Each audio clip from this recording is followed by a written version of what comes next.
Senhoras e senhores... Ave Maria, que negócio estourado aqui. Pronto. Não. Senhoras e senhores, muito bom dia, boa tarde, boa noite, boa madrugada. Então, sala direcionada para os alunos do oitavo ano do Colégio Avenida Freire, disciplina História. E a gente vai dar continuidade ao capítulo 13 sobre o governo autoritário de Dom Pedro I, naquele processo da unidade 5 de primeiro reinado e regência e tal. A gente tinha terminado de falar ontem sobre, até a página 139, né?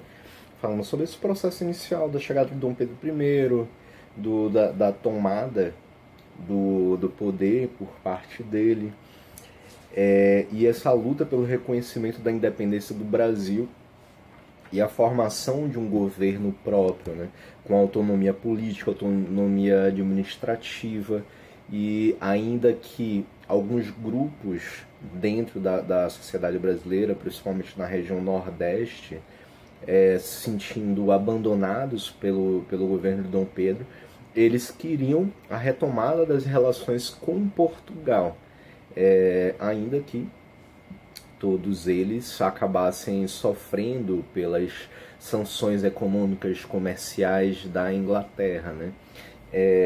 Era uma independência administrativa, claro, em relação a Portugal, mas havia uma dependência financeira e comercial muito forte com a Inglaterra, graças a Dom João, quando saiu fugido de lá de Portugal, né? Fugindo de Napoleão, ele acabou vindo para o Brasil sendo protegido pelos ingleses. Então, os ingleses queriam alguma coisa em troca, e o que foi dado foram diversos benefícios, diversas prioridades à Inglaterra, diversos privilégios aos ingleses. Mas aí a gente chega aqui na página 140 e vamos falar do seguinte. A consolidação da independência do Brasil foi ameaçada por grupos de portugueses que, embora vivessem aqui no país, aqui no Brasil, se mobilizaram contra o fim do domínio de Portugal.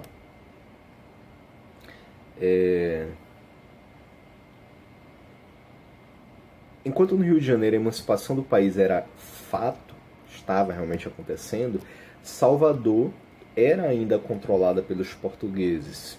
Então, como as coisas aconteciam tudo ali no Sudeste, na região Sudeste, principalmente no Rio de Janeiro, que era o local onde o Império estava, né? Depois que os portugueses chegaram, que Dom João chegou no Brasil, foi mudada a capital de Salvador para o Rio de Janeiro. Então a visão de crescimento, de desenvolvimento acabava se dando muito mais no Rio de Janeiro, enquanto que eles meio que deixaram de lado o Nordeste. Então Salvador acabou sendo uma região em que os portugueses ainda mantinham um certo domínio, né? Aí, nesse contexto, então, em fevereiro do ano de 1822, iniciou-se uma violenta guerra de independência na Bahia. Contra a resistência portuguesa e liderado pelos senhores de engenho do Recôncavo Baiano, foi organizado o Exército Pacificador. Ó, esse nome, se ligue nele. Exército Pacificador. Tropa popular composta por milicianos, olha só, sertanejos, negros e índios. Só um momento. Oi, faltando aqui. Eu tive que paralisar para mexer no negócio no computador aqui. Releve a loucura. Então, esse exército pacificador era uma tropa popular que era composta por militares. Claro, é bom a gente sempre saber, e existiam militares que lutavam pela separação, outros preferiam manter Portugal como sendo a sua liderança, né? Mas aí esse exército pacificador contra a resistência portuguesa, liderada pelos senhores de engenho do Recôncavo Baiano, tinham militares, milicianos, sertanejos, não era aquela galera que é sertanejo, Chitãozinho Chororó, Leandro Leonardo, não, peraí, Leandro morreu. Não, Leonardo, sei lá, um dos dois que morreu. Bruno e Marrone, não era um sertanejo, esse sertanejo não. Marília Mendonça, não, também não. Idiota. Sertanejo era aquela galera que morava no sertão. O pessoal mais ligado ao cangaço, os cangaceiros, ó, que depois, dali a um tempo, vai se formar com muito mais força esse poder militar que os próprios cangaceiros acabam tendo enquanto pertencentes ao sertão, né? Além de negros e índios. Aqueles negros aqui a gente fala muito mais ligados à população que foi escravizada e os indígenas.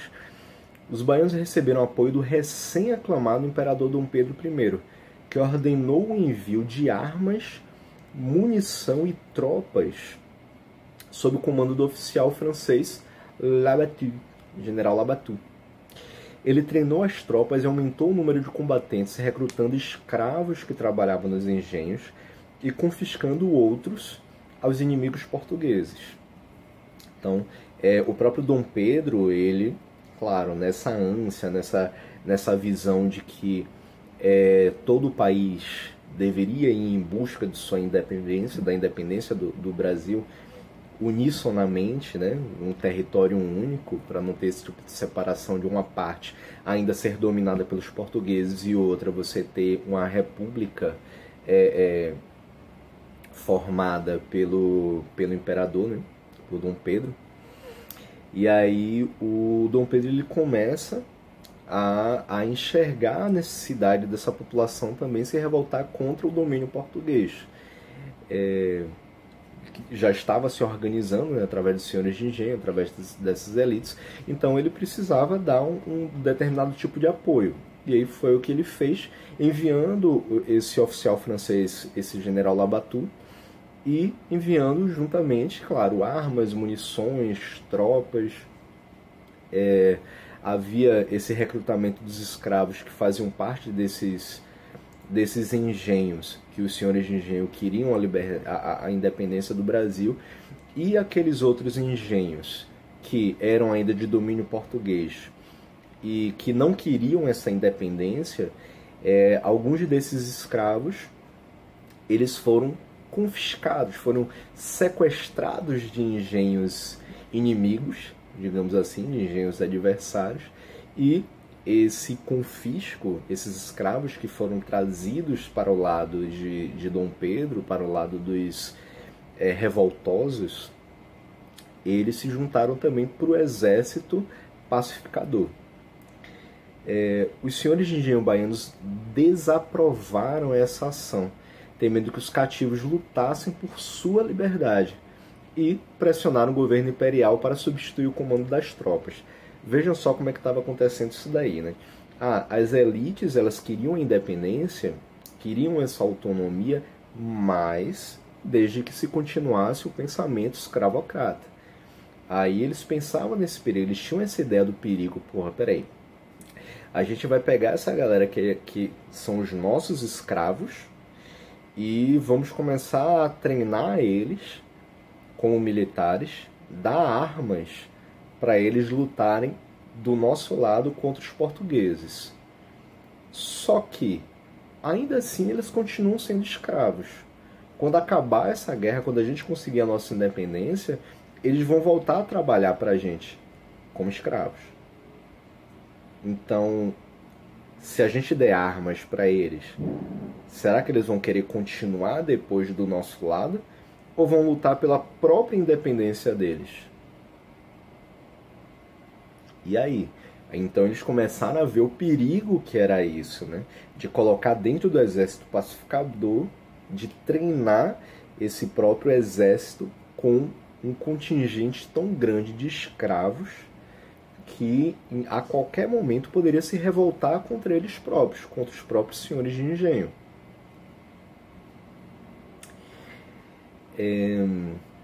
Sob o novo comando de José Joaquim de Lima e Silva, em 2 de julho de 1823, o exército pacificador retomou o controle de Salvador após a retirada dos portugueses pelo mar.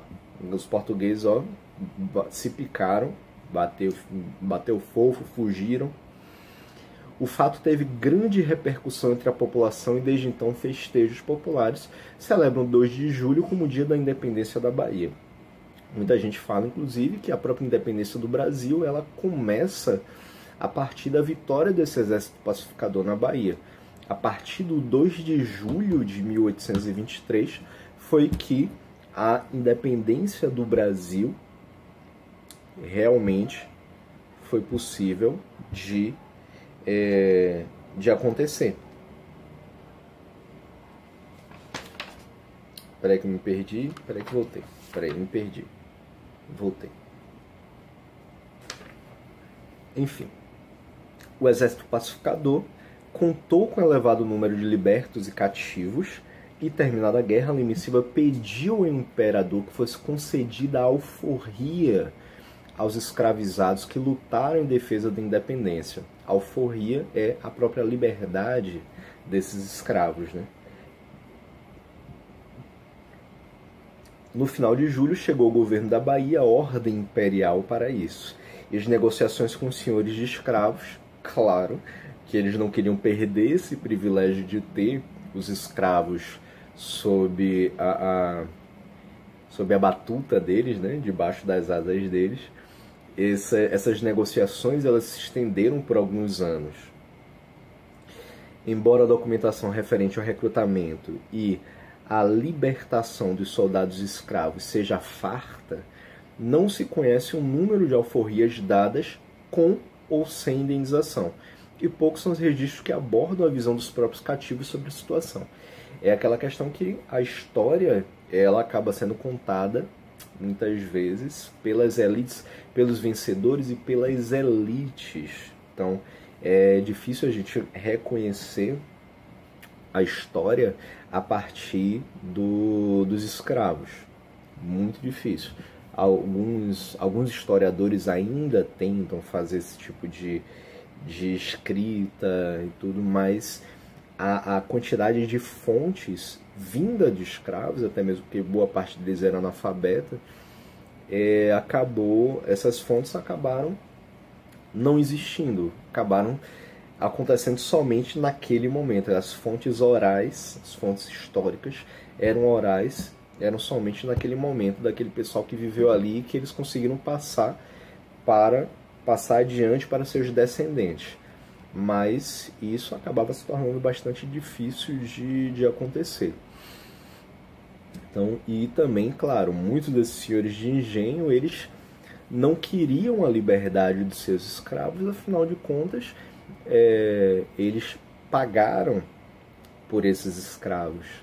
E de repente, pelo fato deles terem lutado dentro desse exército, era dada a eles a possibilidade de conquistar a sua liberdade, entre aspas, porque a gente sabe também que esse processo de escravidão, a alforria, ou até mesmo muitos anos, em 1888, quando a assinatura da Lei Áurea, que a Princesa Isabel assinou a Lei Áurea e deu liberdade. Não deu liberdade porra nenhuma.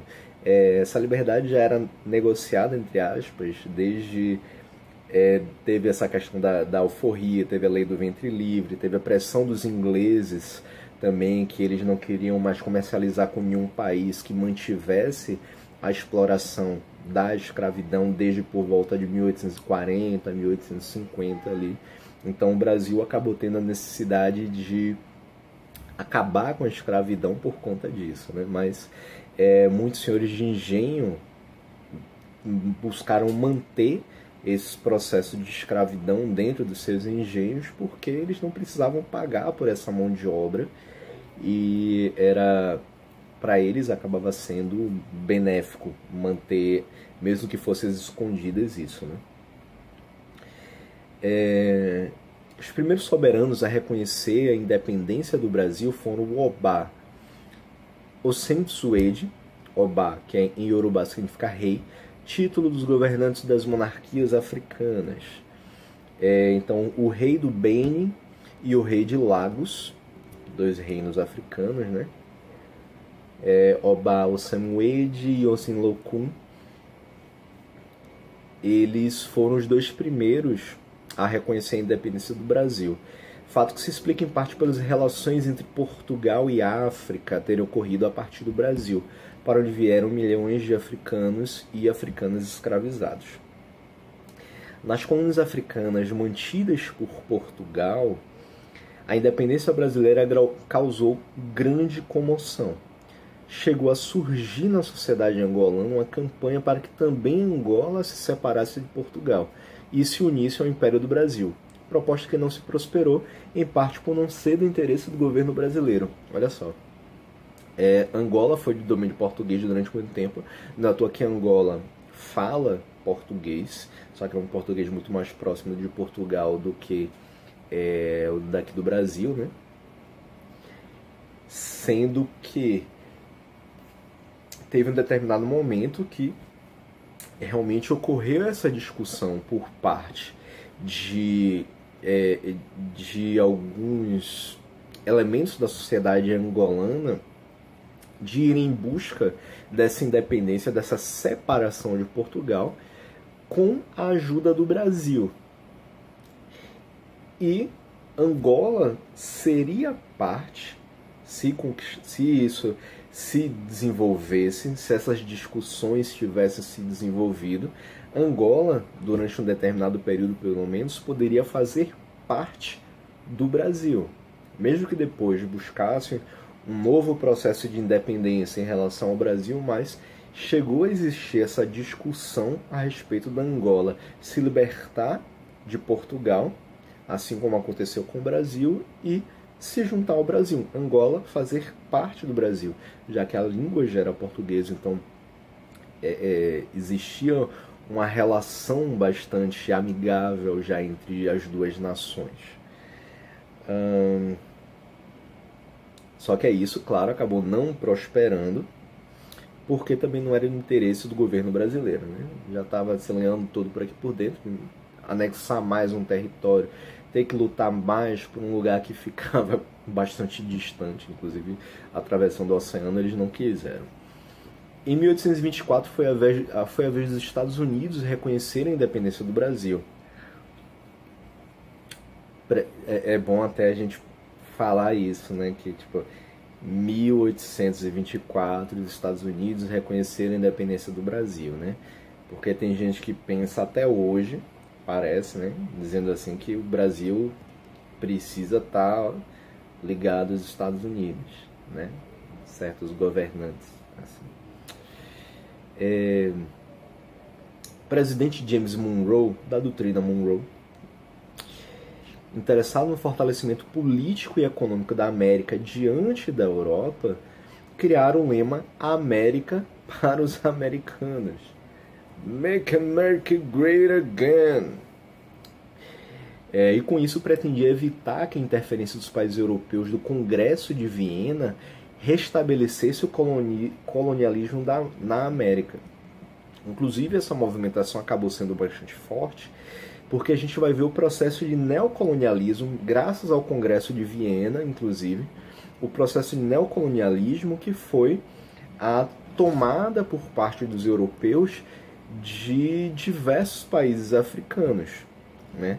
O processo de neocolonização foi o que aconteceu aqui nas Américas, da divisão dos territórios americanos entre principalmente Inglaterra, Espanha, Portugal e França, um pouquinho de Holanda também e tal, acabou acontecendo na África, mas lá a partir do início do século XIX, né? E com outros países também envolvidos, entre eles a Bélgica, que foi uma das piores desgraças que aconteceram, né? Então, com isso, pretendia evitar que a interferência dos países europeus do Congresso de Viena, que formavam esse Congresso de Viena, eles restabelecessem um colonialismo na América. No entanto, os outros países do continente resistiam à ideia de reconhecer a independência do Brasil, principalmente por criticar as tendências absolutistas de Dom Pedro I e se oporem à forma de governo estabelecida no país, ou seja, a monarquia. Uma exceção entre os demais que adotaram o regime republicano. Os demais países da América, então, eles buscaram, a partir de seus processos de independência, terem uma autonomia política, uma autonomia administrativa, mas através de uma ideia de democracia mesmo. Então, a construção política dessa sociedade se formou a partir de bases republicanas, enquanto que aqui no Brasil a gente foi através dessa monarquia absolutista, mas dessa vez tendo Dom Pedro I como sendo o imperador do Brasil. E isso acabou gerando essa comoção, por parte dos demais países americanos de olharem meio torto assim para o Brasil, porque não. Então, reconhecer a independência de um país que vai manter a monarquia aí, sendo que até outro dia desses eles eram dependentes da monarquia de Portugal, da coroa portuguesa. Agora vai ter uma coroa brasileira. Tipo, continua sendo absolutismo, continua sendo monarquia, continua nas mãos de um cara que é português. Então, peraí, que porra foi que mudou? Os Estados Unidos, claro, eles já tinham um domínio, parte do domínio na região, e eles queriam começar a crescer e bater de frente com a Europa, então formando uma área mais unida, mais condensada, né, das Américas, para poder bater de frente justamente com a Europa. A Inglaterra, por sua vez, impôs diversas condições para reconhecer a independência do Brasil. Além de desejar manter os privilégios estabelecidos pela abertura dos portos em 1808, que é com a vinda de Dom João para cá, né, que eu já expliquei, e pelos tratados de 1810, que davam a ela amplos benefícios alfandegários na venda de seus produtos, pretendia que o Brasil abolisse o tráfico de escravos.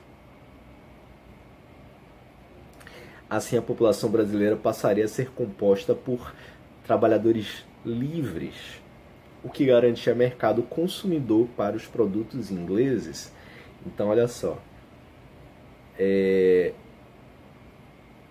1824, 1825, mais ou menos, a Inglaterra começava a olhar para o Brasil e falar assim, não sei se vocês mantendo a escravidão aí, a gente vai conseguir manter essa amizade toda, não. É tipo agora Biden com Bolsonaro, né? Dizendo assim, você continuar queimando aí suas florestas, queridinho, nossas negociações vão parar. Que a Alemanha fez, que a Suécia fez, deixou de investir no Fundo Amazônia. Porque, fala assim, queridinho, tá pegando fogo, bicho!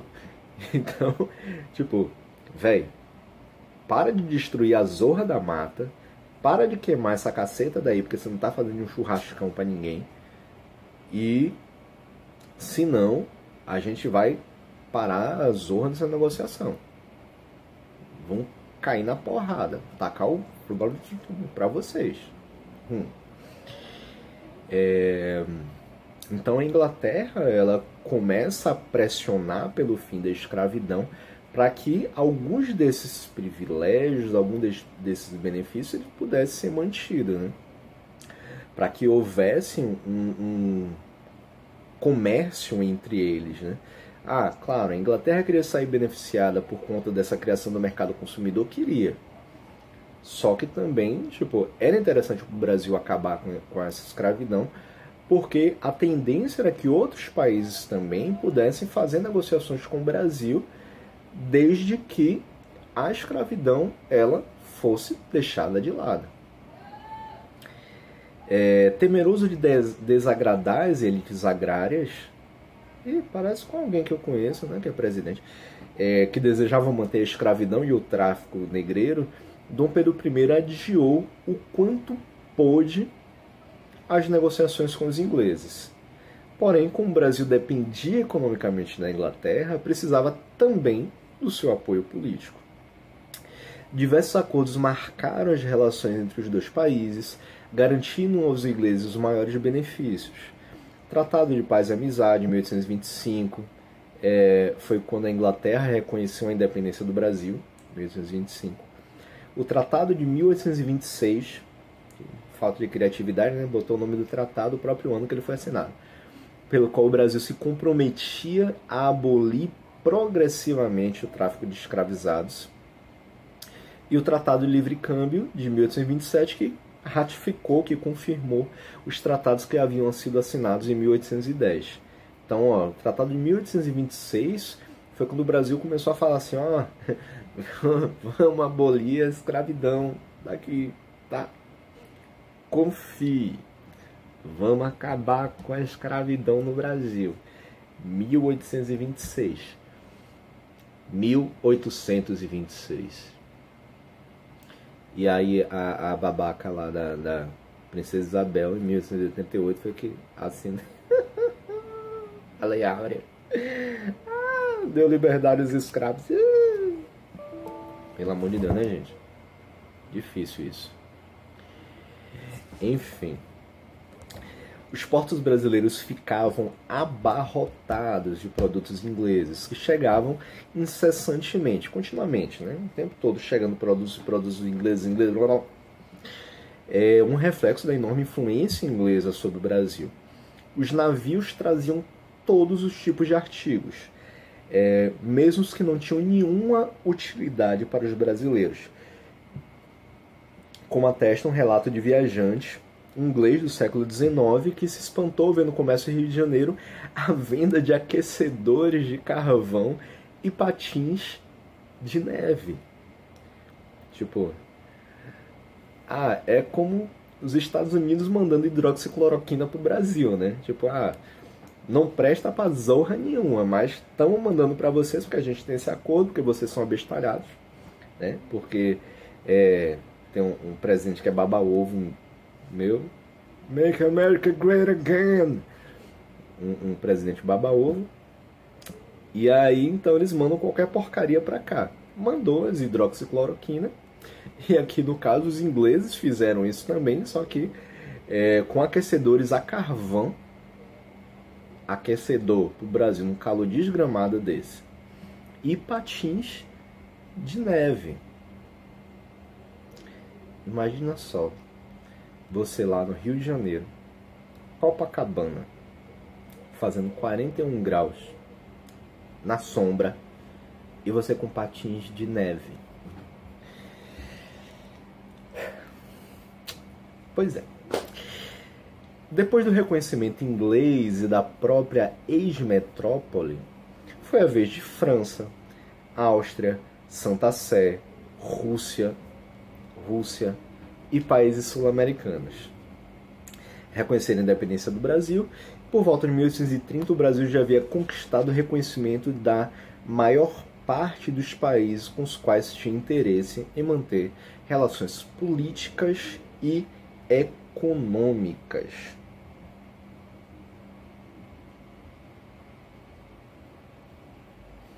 E aí, se vocês quiserem responder uma perguntinha básica aqui, por que é que os Estados Unidos e os reis africanos reconheceram rapidamente a independência brasileira, enquanto as potências europeias demoraram mais tempo e fizeram algumas exigências? Quais eram os interesses de uns e quais eram os interesses dos outros? Isso a gente consegue fazer uma ligação interessante a respeito do que acontece hoje em dia no Brasil também, em relação a esses acordos comerciais que são feitos com diversos países no globo, né? Enfim, vamos finalizar a aula de hoje por aqui e na próxima a gente fecha esse capítulo, talvez, mais 2 aulas, não sei, vamos ver aí. Tranquilo, galera? É isso aí. Valeu, falou, tchau.